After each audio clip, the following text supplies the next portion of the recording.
All right, so I'd be remiss if I didn't do an unboxing video for this absolute monstrosity, the Dress to Kill Super Deluxe Edition box set that's available exclusively from Kiss Online. So if you're interested in CD version or this LP version, which weighs 13 pounds or something to that, somewhere close to that, I'm absolutely amazed. This is the first vinyl box set that I've received, so it really is glorious. So this is just going to be an unpacking, one item at a time. I've already been through this, but I've not pulled out any of the chart keys. I've only removed the Blu-ray disc from the folder in the back because I wanted to listen to that on my Blu-ray player and just see what the fuss was all about. Don't have the sound gear, so it was a bit of a failed experiment, but there we go. So, taking off the lid,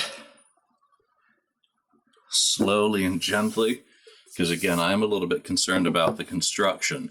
And again, because I've already been through it, some of these may be a little bit out of order for where they appear in your box set. My favorite part of any box is two items. This is one of them, the Gotham Rock City News Gazette, and this is issue number 3, being the third box. It's absolutely wonderful. This goes into the song details. This has interview material with various band members culled from various times, including recently. And it really goes into the backstory behind the songs on this epic album. So this is worth the price of admission along with the 100-page book to me, because this tells the story of Dress to Kill. As I've already noted, this is the Blu-ray disc. It's, well, again, if you've got the right setup to be playing these things with the Atmos or the Dolby, then you'll get a lot more benefit out of than someone like me who just simply doesn't. So there we go, slip sleeve, same design as previous. There's a bonus track, unlisted, 24. I think it's the 79th version of Rock and Roll All Night on this box set. But here, finally done, is a flexi disc. It's a very cool little chalk key. It's something that's nice to see done with, the image. And I can't read it, I don't think, for which version it is, because the text is far too small. But it's also included as a bonus unlisted track on the CD edition, I believe. Track 24. This, of course, is the hype sticker that I've pulled off the front. I'll eventually pull it off the plastic. I usually stick these into the back of the top cover. Another bonus item for the vinyl set is the slip mat, just Dress to Kill one. So there we go. Getting into the albums, you've got a convenient little pull strap so you don't destroy the box.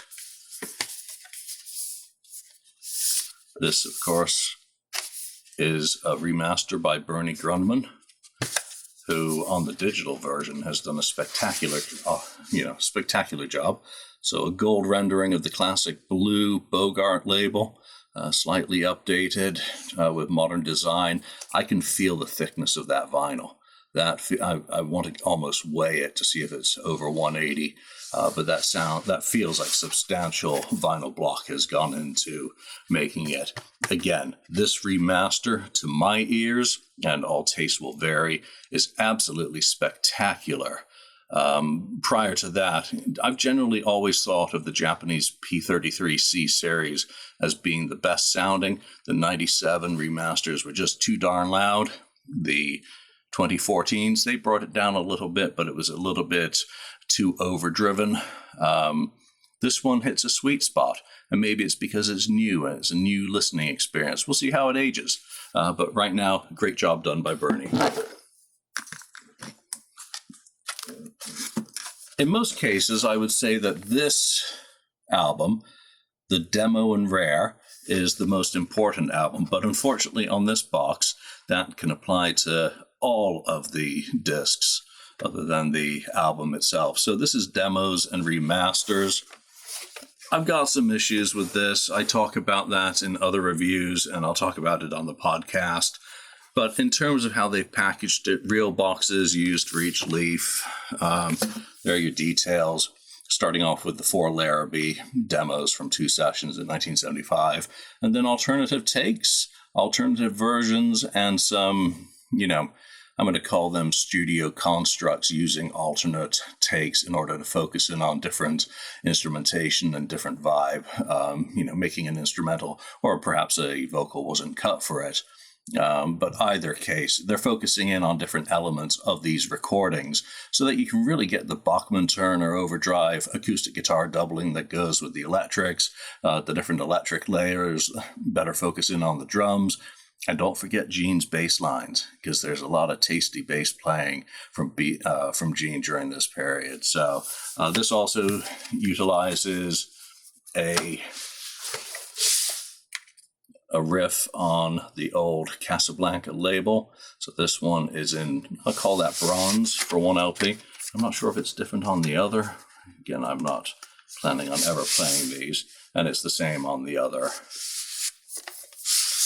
Just for the sake of it, what color vinyl? It is black vinyl. And again, this is hefty. Very heavy gauge vinyl. We'd expect it to be 180, but there's always a little bit of variation when pressing vinyl.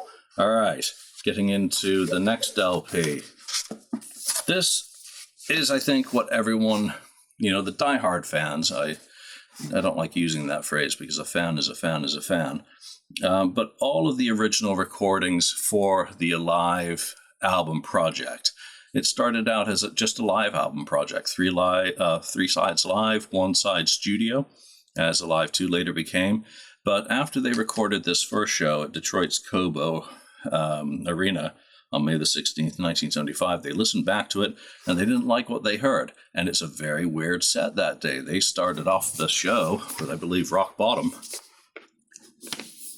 And triple gatefold. I'm not a big fan of triple gatefolds. The folds on this are a little bit off, and I'm not going to fix that because I'll just end up trashing it. Let's look at the labels on that.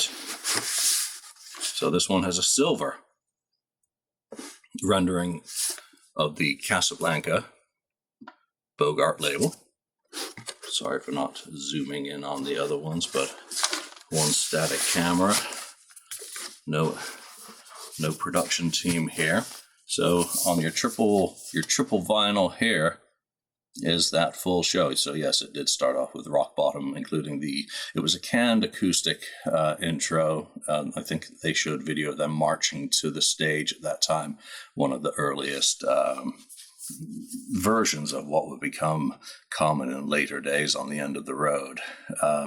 Standouts on this are obviously two-timer. And it really does sound good. Eddie Kramer's gone back to the original multi-tracks and really done a fantastic job on this. I hope that they'll engage him to do other shows that he did record in 76 and 77. And who knows what else, because we don't know it all as much as some people think they do. Always learning. So this was the one that I think many people would have been playing first, Cobo. Next, you get into Davenport 1.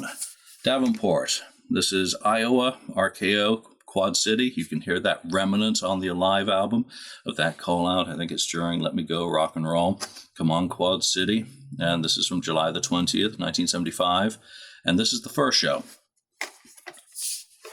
They recorded two shows that night. A lovely, I think this is glorious. Bob Ezrin used to say that. Glorious. Absolutely glorious. Well, I've said that a lot about this box set. And this one has, what color would we describe? That's kind of like a greenish, so maybe a platinum rendering of that logo. Again, Mark Anthony K on the podcast will approve of these dust sleeves, anti-static bags. So nice little attention to detail there, and a wonderful gatefold. This becomes much more of a kind of standardized Alive set, and that's perfectly fine. Again, you get to now hear exactly what were some of the issues affecting the band's performance, which transformed it from just recording a live album into creating a live representation of a Kiss show. There are two completely different paradigms there. You can have a live recording, they're going to have warts and all, and you expect it. these are all worthy additions to the Sonic library. Because, again, Alive is perfection. Alive is a representation of what it was like to be there. So it's embellished. It's on steroids. This is a live show. So big difference between the two. Always useful to remember. Nice surprise in the box is Gene Simmons, a reproduction of, I think it was Bob Gruen's tie. And we'll just bring that up a little bit closer. I'm not going to pull this out. I see another item in there as well. Oh, those are some buttons. Paul Rocks, and these are lenticular buttons. Again, I am not unpacking this box because, again, I want it to stay nice, and I really do only care about the music. So a very nice touch to include that tie. It is, a central part of that album cover, the group in their costumes. Now we get into what would have been the press. I guess this would be the press binder, and it's in gold. I think originally it was yellow, so they're making it a little bit different to keep the bootleggers off kilter. And they've done the same, well, with the sticker. Oh, mine's got a ding on the corner. I want a refund. Give me $10 off. No, this is yellow on the original 1975 version, but this has a foil effect to it. And I've held an original. Lots of people have. This is wonderful. Again, this really does tie back to the original release. This is this a koozie or something? Dressed to Kill on one side, Kiss Road Crew on the other. Whatever it is, it's staying there. A repro oversized ticket. A nice touch. And this one is, of course, the Kobo Arena show. Next up is part of the bio and advertising stuff. I guess that would have been used. So this would have been sent out to newspapers to reproduce in ads, primarily for, I guess, record store vendors. Correct me if I'm wrong, of course. Posters. I'm not going to open posters too much. I have no use for them. And that is, well, let's see. Said I'm not going to do it, and then what's he do? He does it. Kiss fan. That's your Demons of Rock. That was one of the primary ads. Again, this is kind of glossy metal foil. Well, it's not foil as such, but it's got a metallic feel to it with the print. Great job on the print work. That looks absolutely fabulous. And then on the other leaf, this one doesn't feel, this is more of a matted texture. So this is a repro of a Kobo ad using the 1975. That's the general Dress to Kill tour flyer for shows that was used. So that looks pretty good. I like that. So I'm just going to put these back in this side before moving on. I get to be long-winded. And if you're really interested, you'll hang out and watch anyway. So that's all that stuff. Yeah, that sticker. I like that. All right, so on the other side, but wait, there's still more. 4 coasters. And these you can just about see, maybe if I hold the light right, are the blue Bogart label. So those are coasters, and on the back side are the band members. So that's a really nice idea. And again, I'm not going to note whether some of these concepts have been done before. You got guitar picks. Everyone does guitar picks. Yeah, whatever. A key fob from a hotel. Which hotel? New York City. That's plastic. It's neat. A couple of backstage passes, maybe. This one, well, James Gang. So that would be Long Beach. 75. That's a very good bootleg recording out there, I believe. And then the Spring Tour one. I think they did this on Kissology. Well, whatever. Again, it's for the album. It's a little bit of repetition. Kiss DTK, oversized New York plate.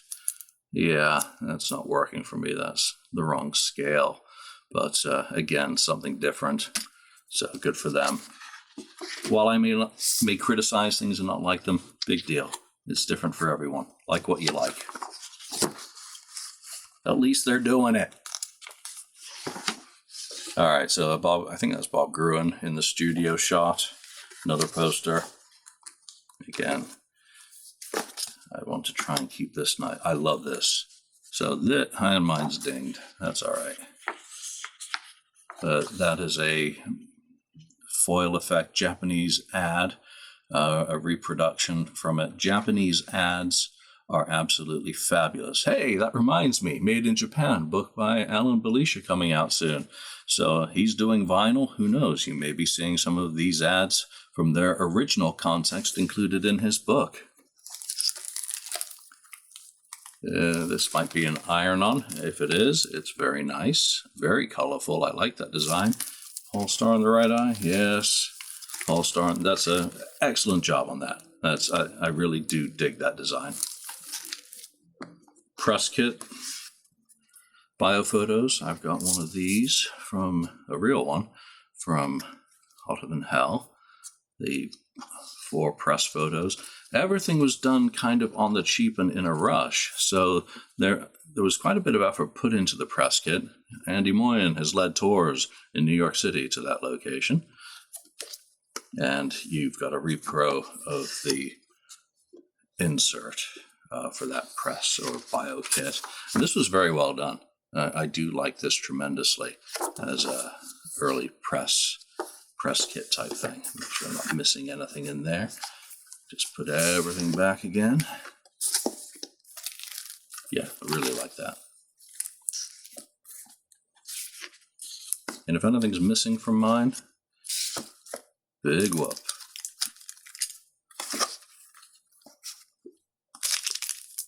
Because it does happen. All right, so I said I was going to keep everything in situ as much as possible. Flop, flop. And wait, there's still more down here at the bottom. This is kind of tough to get out of here. And if I recall, this is where the Blu-ray disc was originally held. So this is a folio of some sort. It's folded origami style. And inside, well, let's see. Move everything over. A sticker. Dress to Kill. That's a nice design. I like that. And a lenticular. They should have made this a 10-inch EP with the 4 original reference mixes from Larrabee Studios. Yeah, I'm not going to stop complaining about that because the guitar solo was edited out. Magnets. Let me put that near my hard drive. And then this is a mobile. So a repro, I think it's on clear plastic. That would have been, hung in a store. You can hang it in your basement. Nice idea. Again, some new ideas, some new design concepts being put into play with this package. And then you get color prints. These are, my gosh, these feel nice. Oh.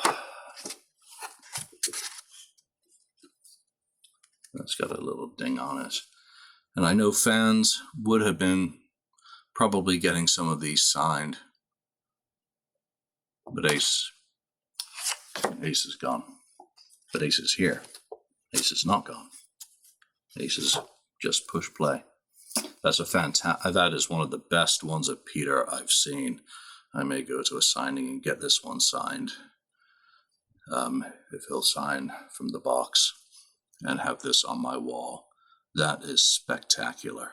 I have no idea who took this shot either.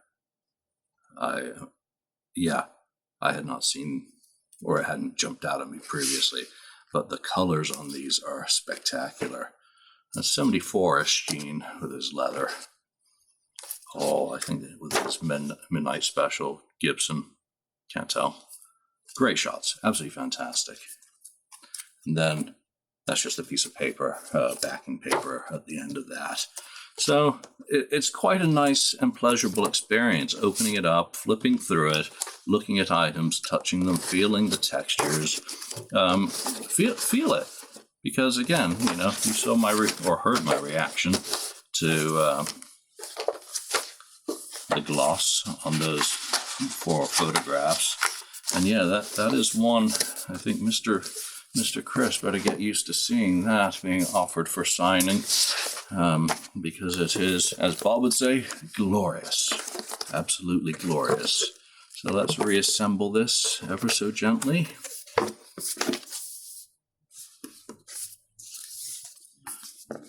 Definitely need that extra strap in order to put things in safely. The last thing I want to do is what I did to my Japanese 99 box set and split a corner. In goes that. If you're still watching, well, this is just the cleanup phase.